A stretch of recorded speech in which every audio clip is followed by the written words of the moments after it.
Independent ডিজিটালে আপনাদের স্বাগত জানাচ্ছি। আমি আশিক হোসেন। আমাদের সাথে আজকে আলোচনা করতে যুক্ত আছেন জ্যেষ্ঠ সাংবাদিক সেলিম খান। সেলিম খান, শুরুতেই আপনাকে স্বাগত জানাই। সেলিম খান, আপনি জানেন যে ভারত পাকিস্তানের মধ্যে এক ধরনের উত্তেজনা চলছে। এর মধ্যে সিন্ধু নদের যে জল চুক্তি ছিল সেটি ভারত বাতিল করেছে। এর আসলে প্রভাবটা কি, এবং এই চুক্তিটা আসলে পাকিস্তানের জন্য কেন গুরুত্বপূর্ণ? প্রথম যে সিন্ধু নদের পানি চুক্তি যে বাতিল করা হয়েছে, এই পানি চুক্তি বাতিল করার যে প্রভাব নিয়ে আমরা সবাই মিলে এত বড় বড় কথা বলছি, তার আগে বোঝা উচিত যে সিন্ধু নদটা আসলে কি জিনিস এবং কোথায় তার উৎস, কোথায় গিয়ে শেষ। এই জিনিসটা পুরো ভৌগোলিক বিবরণ যদি আমরা না বুঝি, তাহলে আসলে এই ধরেন দুই দেশের রণহুঙ্কারের মধ্যে আমাদের মতন কিছু উলুখাগড়া নানা ধরনের আলোচনা করে যাবে। প্রথম কথা হচ্ছে যে সিন্ধু নদের যে উৎস, এই উৎস কিন্তু চীনের তিব্বতে হিন্দু সম্প্রদায়ের জন্য অত্যন্ত পবিত্র একটা জায়গা আছে, যেটা মানস সরোবরের কাছে যে মাউন্ট কৈলাস বলে একটা পর্বত শৃঙ্গ আছে, ওইখান থেকে মাউন্ট কৈলাস থেকে আপনার সিন্ধু নদের উৎস। এই সিন্ধু নদ কিন্তু এখান থেকে এই তিব্বত হয়ে এক পর্যায়ে আপনার লাদাখে এসে ভারতে প্রবেশ করে। এরপর ভারত থেকে আপনার আস্তে আস্তে লাদাখ হয়ে আপনার গিলগিট বাল্টিস্তান, যেটা ধরেন যে পাকিস্তানের অধিকারে যে কাশ্মীর আছে, সেই কাশ্মীর দিয়ে কিন্তু মানে যদি আমি এখন বলি তাহলে পাকিস্তানে প্রবেশ করেছে। এরপরে পাকিস্তানে প্রবেশ করার পরে সেই অংশটা গেছে হচ্ছে নর্থ ওয়েস্ট ফ্রন্টিয়ার প্রভিন্সে, বা এখন যেটা খাইবার পাখতুনখাওয়া হয়ে সেটা আসছে, তখন সেটা সিন্ধু নদ হিসেবে পাঞ্জাব থেকে পুরো আপনার সিন্ধু প্রদেশ হয়ে করাচির খুব কাছে একটা জায়গায় গিয়ে সে আরব সাগরে মিশেছে। তার মানে সিন্ধু নদের যে মূল উৎস কিন্তু চীন, যেখান থেকে সে তার সূত্রপাত। চীন মানে তিব্বতের সেই যেটা বললাম মাউন্ট কৈলাস থেকে, সেখান থেকে সে আসছে আপনার লাদাখ থেকে তারপর এক পর্যায়ে গিয়ে ঢুকছে পাকিস্তানের মধ্যে। পাকিস্তানের এই বিপুল অংশ কিন্তু পাকিস্তানের মধ্যেই জড়িত। তাহলে মূল উৎস কিন্তু চীনের জায়গায়। তো এই যে এই অংশ যদি আপনি দেখেন যে সে কখন, যে সিন্ধু নদটা কখন মেনল্যান্ডে আসছে, মানে আমি বলছি মেনল্যান্ড বলতে প্লেন ল্যান্ডে, সে কিন্তু প্রথমে পাহাড়ি নদী হিসাবে ছিল। সেইটা তিব্বত থেকে, সেটা লাদাখে, সেটা যতক্ষণ কাশ্মীরের মধ্যে ছিল ততক্ষণ পর্যন্ত কিন্তু সে প্রচণ্ড গতিশীল একটা স্রোতধারা। এই স্রোতধারা বন্ধ করা কিন্তু খুবই দুরূহ কাজ। আর এর সঙ্গে কিন্তু আবার বিভিন্ন নদী এসে যুক্ত হয়েছে। যেরকম কাশ্মীরেই যে দুটো নদী আপনার এই সিন্ধু নদের পানির প্রবাহকে অত্যন্ত গতিশীল করেছে, তার মধ্যে একটা হচ্ছে ঝিলাম আর একটা হচ্ছে চেনাব। এই দুটো নদীর পানি গিয়ে আবার যুক্ত হচ্ছে গিয়ে সিন্ধু নদের এইখানে। তো সিন্ধু নদের যে পানির প্রবাহ, সেই প্রবাহতে কিন্তু মূলত পাকিস্তানের বড় অংশের মানুষ কিন্তু এর ফলে উপকৃত হন। পাকিস্তানের 4টে প্রদেশের মধ্যে 3টে প্রদেশের মানুষ তাদের চাষাবাদ, কৃষির পুরোপুরি নির্ভরশীলতা কিন্তু এই পুরো সিন্ধু নদের উপর। এবং এই সিন্ধু নদের কারণে কিন্তু যে সিন্ধু সভ্যতা গড়ে উঠেছিল, তা কিন্তু এই সিন্ধু নদের কারণে। এই সিন্ধু নদের কারণেই ওখানকার উর্বর ভূমি, আপনি যদি একদিকে বলেন সিন্ধু সভ্যতার কারণে সিন্ধু নদের এই অংশ, আবার একটা অংশ হচ্ছে যে গঙ্গা নদীর কারণে কিন্তু এই যে উত্তর ভারতের যে অংশ দিয়ে গঙ্গা বয়ে গেছে, আপনার যে হরিদ্বার, তার উপরে হরিদ্বারের উপর থেকে তো আপনার গঙ্গার জন্ম, সে আস্তে আস্তে নেমে উত্তরপ্রদেশ হয়ে উত্তরাখণ্ড, উত্তরপ্রদেশ হয়ে বিহার হয়ে পশ্চিমবঙ্গ হয়ে, তারপর একটা অংশ মূল ধারাটা আসছে বাংলাদেশের মধ্য দিয়ে গিয়ে শেষ পর্যন্ত গিয়ে সাগরে মিলেছে। আর একটা অংশ আপনার পশ্চিমবঙ্গের যে এখন যে অংশ, পশ্চিমবঙ্গের ওইখান থেকে ভাগীরথী হয়ে সেটাও গিয়ে কিন্তু সাগরে মিলেছে। এই চুক্তি থেকে যে ভারত বের হয়ে গেল, এর মধ্য দিয়ে কি আসলে তারা পাকিস্তানকে এক ধরনের কোণঠাসা করতে চায়? পাকিস্তানের হাতে আসলে কি ধরনের বিকল্পগুলো রয়েছে যদি ভারত যদি এই চুক্তি থেকে বের হয়ে যায়? সেক্ষেত্রে তাদের হাতে কোনো অস্ত্র আছে কিনা একই ধরনের? এই প্রথম হচ্ছে যে আপনি যে কথাটা বলছিলেন যে পাকিস্তান এবং ভারতের মধ্যে যে চুক্তিটা, এই চুক্তিটা কিন্তু একদিনে হয়নি। যখন 1947 সালে ব্রিটিশরা ভারতকে দুটো অংশে বিভক্ত করে গেল, পাকিস্তান একটা অংশ হচ্ছে যে পাকিস্তান আর একটা অংশ ভারত, এই ভারতের ভাগ হওয়ার পরপরই কিন্তু প্রথম ডিসপিউট দেখা দিল কাশ্মীর নিয়ে।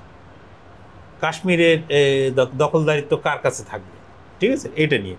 এইটা হওয়ার পরেই 48 সালে কিন্তু প্রথম ভারত চেষ্টা করলো যে তার সিন্ধুর পানি নিয়ে সমস্যা তৈরি করা। তখন পাকিস্তানের পক্ষ থেকে আপত্তি জানানো হলো, কারণ পাকিস্তানের বিপুল পরিমাণ, যেটা একটু আগেই বলছিলাম যে বিপুল জনগোষ্ঠী এই সিন্ধু নদের পানির উপরই নির্ভরশীল। সিন্ধুর পানি না পেলে তো তার চলবে না। বিশেষ করে চাষাবাদ, চাষাবাদ আপনি এখন তো মিষ্টি পানির উৎস হিসাবে তো মিষ্টি পানি সব কাজে লাগে, আপনার ঘর গৃহস্থলী থেকে খাওয়ার জন্য সব কাজে আপনার এই পানির উৎস। এবং এটা এই সভ্যতাকে বাঁচিয়েই রেখেছে ভারতবর্ষের, এই যে প্রাচীন ভারতবর্ষের যে সভ্যতা, সিন্ধু সভ্যতা, এটা কিন্তু এই সিন্ধু নদকে ঘিরে। সেটা আমি মহেঞ্জোদারো বলতে পারি, সে বা পরবর্তী হরপ্পাতে এদিকে যদি আসি, সেগুলো আরও ওর নদী, শাখা নদী, বিভিন্ন ধরনের যে নদীগুলো আছে, সেই নদীগুলো নদী কেন্দ্রিকই কিন্তু সভ্যতা গড়ে উঠেছিল। এখন যদি আপনার এই 48 সালে সমস্যা হওয়ার পর কিন্তু এইটাকে ইন্টারভেন করে বিশ্বব্যাংক। বিশ্বব্যাংকের মাধ্যমে আলোচনা হতে হতে হতে কিন্তু এক পর্যায়ে 1960 সালে করাচিতে ভারত এবং পাকিস্তানের মধ্যে এই সিন্ধু ওয়াটার ট্রিটি, যেটা ইন্ডাস ওয়াটার ট্রিটি বলে, ইন্ডাস ওয়াটার ট্রিটি, এটা চুক্তির স্বাক্ষরিত হয়। সেই সময় ভারতের পক্ষে সই করেছিলেন ভারতের তৎকালীন প্রধানমন্ত্রী জওহরলাল নেহরু, আর পাকিস্তানের পক্ষে সই করেছিলেন তখন পাকিস্তানের একজন সামরিক শাসক আইয়ুব খান, জেনারেল আইয়ুব খান, তিনি এই এতে সই করেছিলেন। এবং যদি আপনি দেখেন যে এই 1960 সালের পরেও কিন্তু ভারত এবং পাকিস্তান পরস্পরের কিন্তু 3টে যুদ্ধে লিপ্ত হয়েছে। সেটা একটা 1965, 1971 এবং 1999। মানে 1999 বলতে আমি বলতে চাচ্ছি যে কার্গিল যুদ্ধ, যেটা সে কার্গিল যুদ্ধ। কিন্তু কখনোই কিন্তু এই সিন্ধুর পানি বন্টন চুক্তির এইটার কিন্তু তেমন কোনো প্রভাব পড়েনি। এর মধ্যে কিন্তু বড় কোনো ইয়েও নেই যে ভারত যে এই যে পানির প্রবাহকে বাধাগ্রস্ত করবে, এই বাধাগ্রস্ত করার মতো কিন্তু ভারতেরও কোনো সিস্টেম নেই। তা সিস্টেম তৈরি করতে গেলে আপনি কি করতে হবে? আপনাকে বড় বাঁধ দিতে হবে। এই বাঁধ দেওয়া তো একদিনের কাজ না। আপনি ধরেন যে পাহাড়ে প্রচণ্ড গতিশীল নদী, সেখানে আপনি বাঁধ দেবেন, তো এটা দীর্ঘমেয়াদী পরিকল্পনা এবং এর জন্য বিপুল পরিমাণ অর্থের প্রয়োজন। ফলে আমি অন্তত মনে করি না যে এই চুক্তির মাধ্যমে পাকিস্তান খুব বেশি ক্ষতিগ্রস্ত হবে। এবং পাকিস্তানের যেটা প্রতিক্রিয়া দেখানো হচ্ছে সেটা অনেকটা হুজুগে প্রতিক্রিয়া মতো। তাহলে এই যে ভারত যে বলছে তারা সিন্ধুর এক বিন্দু পানিও পাকিস্তান প্রবাহিত করতে দিবে না, এটা কি শুধু ফাঁকা বলি? আবার আরেকভাবে যদি আপনি দেখেন যে প্রাকৃতিক কারণটা তো আপনি ব্যাখ্যা করছিলেন যে এটা অত্যন্ত দুরূহ, যেহেতু পাহাড়ি একটা খরস্রোতা নদী প্রবাহিত হয়েছে, এটাকে বাধা দেয়া যথেষ্ট কষ্টসাধ্য এবং ব্যয়বহুল। অন্যদিকে আন্তর্জাতিকভাবেও কি আসলে এটা সম্ভব? মানে এটা তো একটা আন্তর্জাতিক নদী বলা যেতে পারে, কারণ 3টা দেশের উপর দিয়ে প্রবাহিত হচ্ছে। তো সেক্ষেত্রে ভারত যে বলছে, তারা আসলে এটা কিভাবে বন্ধ করতে চায়? প্রথম জিনিস হচ্ছে যে আপনার যে ঘটনার পরিপ্রেক্ষিতে এটা কথা হচ্ছে যে পহেলগামে বৈশরণ বলে একটা জায়গায়, যেখানে 26 জন মানুষ জঙ্গিদের হামলায় নিহত হয়েছে, এবং এটি খুবই দুঃখজনক এবং নিন্দনীয়, কোনো সন্দেহ নেই যে একটা 26 জন মানুষকে গুলি করে প্রকাশ্যে হত্যা করা, এবং যাদের এর জন্য যারা এই কাজটি ঘটিয়েছেন তারা যে উদ্দেশ্যে কাজটি করেছেন তার কোনো অর্থই নেই। এই 26 জন মানুষের মধ্যে অধিকাংশই সাধারণ মানুষ, এবং এদের কোনো এই যে ভারত পাকিস্তানের পারস্পরিক দ্বন্দ্ব, এই দ্বন্দ্বের মধ্যে এদের কোনো সম্পর্ক নেই। ফলে এটি হচ্ছে চরম নিন্দনীয় একটি ইয়ে।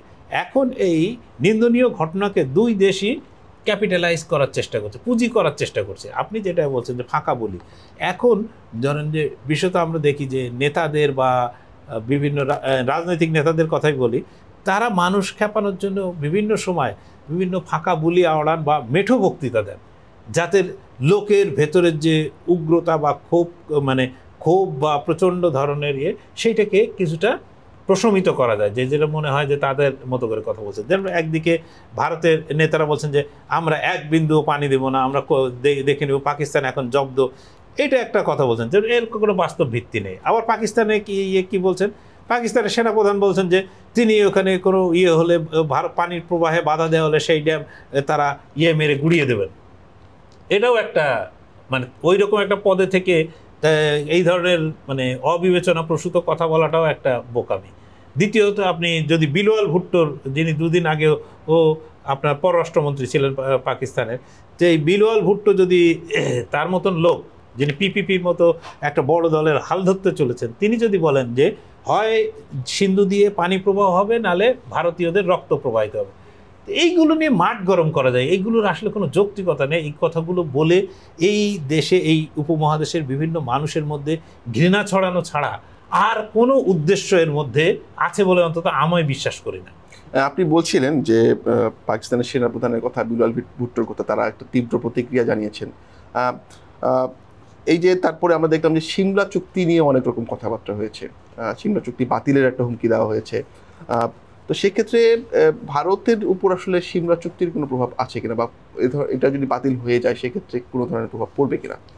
1971 এর যুদ্ধের পরে কিন্তু সিমলা চুক্তি হয়েছিল, কিন্তু সম্ভবত 1972 সালে যে সিমলা চুক্তি হয়। সিমলা চুক্তিতে কিন্তু ত্রিপক্ষীয় একটা চুক্তি, ভারত, পাকিস্তান এবং তার সঙ্গে বাংলাদেশও সম্পৃক্ত। এই চুক্তিতে মূলত পাকিস্তানের উপর ভারত যে জিনিসটি করেছিল, যে পাকিস্তানের সেই সময় প্রায় 95,000 সৈনিক যুদ্ধবন্দী হিসাবে আটক ছিল ভারতের হাতে। সেই সুযোগটা ভারত কাজে লাগিয়ে ভারত বলেছিল যে যে কোনো ইস্যু আসলে এটা দুই দেশের মধ্যে আগে দ্বিপক্ষীয়ভাবে আলাপ করতে হবে, দ্বিপাক্ষিক আলাপে যদি সমাধান না হয় সেটা পরে দেখা যাবে, কিন্তু দুই দেশের মধ্যে যে কোনো সমস্যা হলো দ্বিপাক্ষিক সমস্যা। তাহলে সিমলা চুক্তি যখন পাকিস্তানও র্যাটিফাই করে, ভারতও র্যাটিফাই করে, তখন কিন্তু তাদের ইন্টারনাল যে কোনো সমস্যার মানে এই ভিত্তি ছিল হচ্ছে যে দুই পক্ষ আলোচনায় বসে জিনিসটা সুরাহা করবে। এখন পাকিস্তান যখন সিমলা চুক্তি বাতিল করে, তার মানে পাকিস্তান এখন যে কোনো ইস্যু নিয়ে সে আন্তর্জাতিক যে কোনো ফোরামে যেতে পারবে, জাতিসংঘে গিয়ে কাশ্মীরের কথা তুলতে পারবে, আপনার অন্য অন্য ইস্যু, এই যে এমনকি ওয়াটার ট্রিটি, এই যে ইন্ডাস ওয়াটার ট্রিটি, এটা নিয়েও সে আন্তর্জাতিক মঞ্চে যেতে পারবে। সেখানে ডিসপিউট হলে এমনি ওখানে লেখা, ওই চুক্তিতে লেখাও আছে যে যদি এইটা নিয়ে কোনো ডিসপিউট দেখা দেয় তাহলে কিন্তু যে কোনো দেশ আপনার ইয়েতে যেতে পারবে, আরবিট্রেশনের জন্য ইন্টারন্যাশনাল কোর্টে যেতে পারবে। তো সেই সুযোগ কিন্তু আছে। কিন্তু পাকিস্তানের এক্ষেত্রে লাভ হলো যে সে ইস্যুটাকে ইন্টারন্যাশনালাইজ করার চেষ্টা করবে, কিন্তু এতে আলটিমেটলি পাকিস্তান কতটা লাভবান হবে, ভারত কতটুকু ক্ষতিগ্রস্ত হবে, এটা বলা খুব মুশকিল। কারণ ভারতও একটা বিরাট বড় দেশ, সে এখন একটা বড় শক্তি, তার জন্য এইটা খুব কঠিন। আর পাকিস্তান যদি বড় কোনো শক্তির সহায়তা না পায়, এই ধরেন পাকিস্তান যদি চীন বা যদি বলি আমেরিকা, সবচেয়ে বলি আমেরিকা সাপোর্ট যদি সে না পায়, সে যদি ইউরোপের বন্ধুদের সাপোর্ট না পায়, তাহলে পাকিস্তান আন্তর্জাতিক মঞ্চে এই ধরনের ইস্যু নিয়ে গিয়ে খুব বেশি কিছু লাভ করতে পারবে, এটা আমি মনে করি না। দুই দেশের নেতাদের যে যুদ্ধের যে জন্য যুদ্ধদেহী যে মনোভাব, তাতে করে কি মনে হচ্ছে যে একটা কি নতুন করে কি একটা যুদ্ধ শুরু হচ্ছে কিনা দুই ফ্রন্টে? এটা ধরেন যে কোনো লোক কথাবার্তা যেভাবে দুই দেশ কথা বলছে, এর মধ্যে ধরেন সংবেদনশীলতার কোনো অংশ এখানে নেই। এখন বলতে পারেন যে ভাই ভারতের নেতারা বা ভারতের জনগণ বলতে পারে আমাদের 26 জন মারা গেছে, এতজন আহত হয়েছে, সেখানে নিয়েও কিন্তু ভারতের বিভিন্ন মিডিয়াতে নানা ধরনের কথা আছে ওই ঘটনা নিয়েই। সুতরাং যে কোনো জিনিস ঘটনা ঘটতে পারে। তো প্রথম হচ্ছে যে আপনি প্রিভেন্টিভ মেজার কি নিয়েছিলেন যে ঘটনা ঘটার ইয়েতে, সেই প্রশ্ন কিন্তু আছে, যেটা ভারত সরকারের পক্ষ থেকেও একটা ব্যাখ্যা দেওয়া হয়েছে। কিন্তু আমি গতকাল পর্যন্ত দেখেছি অনেকেই এই ইয়েকে ঠিক মানে বিশ্বাসযোগ্য বলে মনে করছেন না। সেই না মনে করার কারণে আপনি ধরেন যে দুই দেশের নেতারা, আমি বলবো যে একদিকে ভারত, একদিকে পাকিস্তানও কিন্তু জানে যে ভারত যতই কথাই বলুক না কেন, সে এমন পর্যায়ে যাবে না যে দুই দেশের মধ্যে যুদ্ধ লাগুক বা এই ধরনের বড় কোনো ঘটনা ঘটুক, এটা কিন্তু তারাও জানে। কিন্তু এই যে দুই দেশ, মানে দুই দেশের মানে কোটি কোটি মানুষ দরিদ্র সীমার নিচে, তারা তাদের কর্মসংস্থান, তাদের পানীয়, তাদের স্বাস্থ্য, সব সেবা বাদ দিয়ে, সব দিক থেকে দৃষ্টি ঘুরিয়ে তাদের দৃষ্টি যাতে দুইজনের মানে লড়াইয়ের দিকে নিবদ্ধ থাকে, তাদের দৃষ্টি যাতে ধর্মীয় দৃষ্টিকোণে বিভাজনের দিকে নিবদ্ধ থাকে, তাদের দৃষ্টি যাতে একজন আরেকজনকে কিভাবে শেষ করবে এই দিকে নিবদ্ধ থাকে, দুই দেশের রাজনৈতিক নেতৃবৃন্দ এই কাজটি খুব সফলভাবে করার চেষ্টা করছেন। এবং এর মধ্যে তারা কি লাভ পাবেন, কারণ দুটো দেশ এখন কিন্তু কোনোভাবে, এখন যে আন্তর্জাতিক পরিস্থিতি, দুই দেশ কোনোভাবেই যুদ্ধের মতো অবস্থায় নেই। পাকিস্তান তো একেবারেই নেই, সুতরাং তার জন্য যুদ্ধ করার কোনো অর্থ হয় না, এবং যুদ্ধ যে হবে না সেটাও অনেক জোর দিয়ে বলা যায়। অনেক ধন্যবাদ সেলিম খান, আবারও নিশ্চয়ই আপনার সাথে কথা হবে। আজ এ পর্যন্তই, দেখা হবে পরবর্তী আয়োজনে। ইন্ডিপেন্ডেন্ট ডিজিটালের সঙ্গী থাকুন।